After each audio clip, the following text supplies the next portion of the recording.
This is probably the biggest news of the week. Tony Khan's latest tweets. He's always good for a laugh, isn't he? With some of the stuff he comes out with. Someone told me recently, is like, thank goodness for AEW for like podcasts like ours, who deal with the news. Because before AEW, there was only like a third of the news that we had to talk about. But now AEW, they just keep making news for us to talk about, so it's great. Now, did you read through the Tony Khan tweets? Because that'll save me having to read all of them out, I guess. Well, I've read some of them. That's another thing I don't get. But I guess, or what do you think is going through Tony Khan's mind? If I put this tweet out, it's going to get a lot of clicks. It's going to keep AEW's name out there. I'm advertising AEW, but he's talking like a straight up, just a fan who buys a ticket. Or that's not who buys tickets now. Straight up fans. Ask every fan out there, you think this is prearranged? What do you think they're going to say? Yeah, but I don't give a crap. They come to see the show. They come to see what the guys can do and the stories, and they don't really give a crap about the actual wrestling part of it. Some do, but that's your hardcore crowd.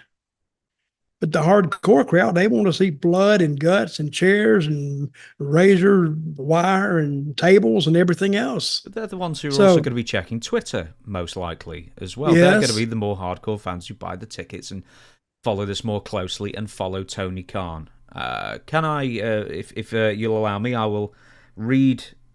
I'll set it up and then I'll read his tweets and you react to it. The long and short of it is 2 title matches have been announced for television in the coming days, so these are both happening next week. Hook, Taz's son, is challenging Samoa Joe for the AEW World title for next week's AEW Dynamite, and Jinder Mahal, who's sort of come out from nowhere again, to challenge Seth Rollins for the WWE Raw heavyweight title next Monday.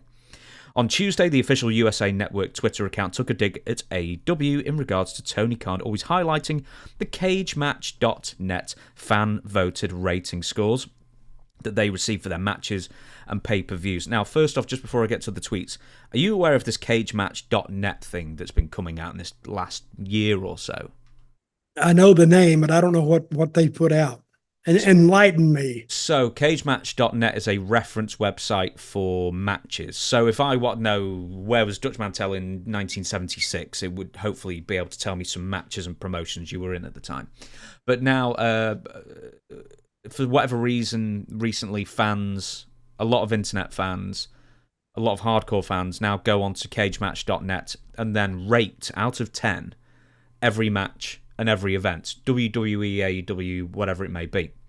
And Tony Khan, when he wants to get one over WWE, he doesn't talk about the ratings or the attendance or anything like that. He may talk about pay-per-views, because he does quite well on pay-per-view, very, very steady business, or Wembley, of course, he mentions. But then he also keeps bringing up the CageMatch.net reviews, which mean absolutely nothing in the grand scheme of things. So anyway, Tony Khan then tweets about a double standard. A double standard, Hook, 28-1 career record on winning streak, calls out the champ. This is Samoa Joe. A logical challenge sparks online outrage, and then Jinder has literally lost every single match he's been in for the past year, immediately gets a title shot. Where is the rage? And then advertise AEW. And then the second one, a moral victory for USA, the network, is one more win than their world title challenger Jinder Mahal has in the past 364 days. Because it's been literally a full year since he won a match, you really put AEW in our place, getting Jinder Mahal in a big match on your TV show. Do it more often. Man, he's really butthurt over this one.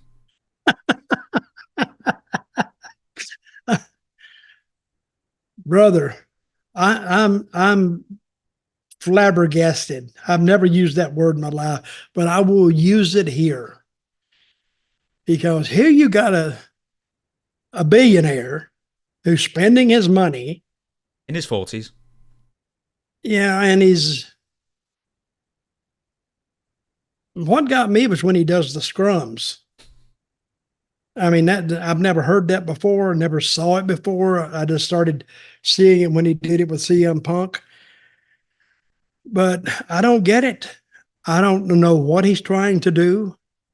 I don't think he's being successful at it. And at cagenet.com, I've seen their website. So you just go on there and rate the match 1 out of 10. Yep. Or a wrestler, or a match, or an event. Yeah. So could I still go on there and rate Dutch Mantell? Yeah, you can right now. I could. Oh, yeah.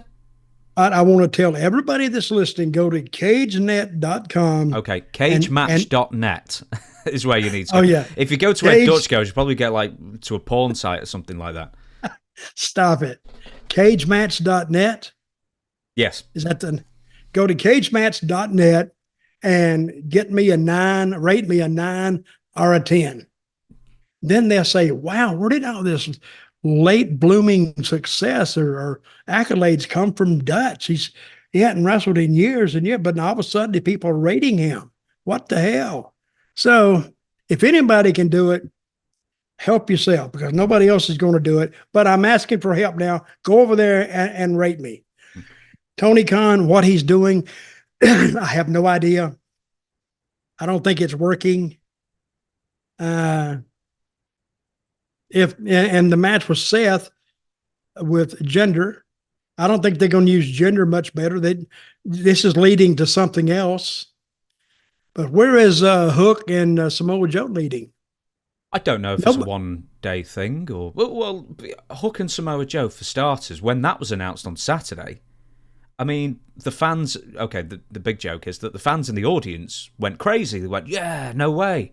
But obviously, with AEW, they didn't actually play the audio from the fans cheering. They just had the pre-recorded video of Hook doing the challenge. There's another thing as well. Tony says that Hook is 28-1 career record, which he isn't. He's 45-1. Or if he meant 2023, he's 27-1. So I don't know where he got 28-1. Secondly, I don't remember seeing anyone complaining about Hook versus Samoa Joe. I think people are really excited for that because that's a genuine, fresh matchup with, as I say, someone with a really good win-loss record challenging the champion. It makes a lot of sense.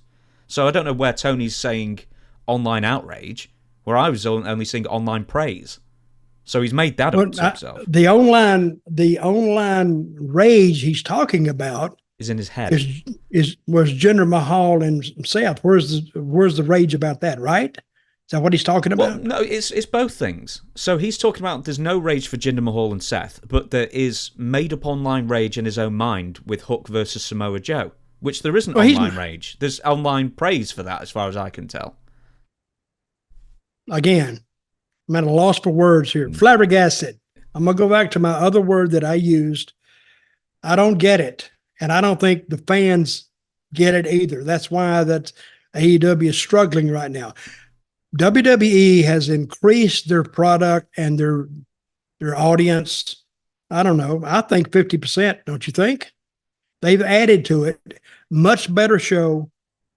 AEW is the show that it just drags sometimes. Can you imagine a 3-hour show with AEW like Raw? Well, the Raw drags too. Yeah, Raw drags. A 3-hour AEW would drag a lot. I think AEW is in a bit of a weird spot as well because Kenny Omega's not there. The Elite don't seem to be really too much anywhere. MJF is injured. Adam Cole's injured. Sting's retiring. Ric Flair actually returned, but he'll be gone soon as well, I'm sure.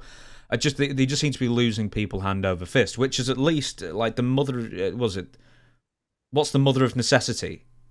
I can't remember the phrase. Anyway, because so many people are out, that sort of created an opening for Hook to then try and establish himself as get up the card and impress against Samoa Joe. So that'll definitely be the biggest match of his career. There's one more thing I wanted to bring up, is that Tony's complaining about challenges to world titles, regardless of if they've got a winning streak or they deserve it or not. It's wrestling. Wrestling can be whatever you want it to be. That's sort of the beauty of it, isn't it?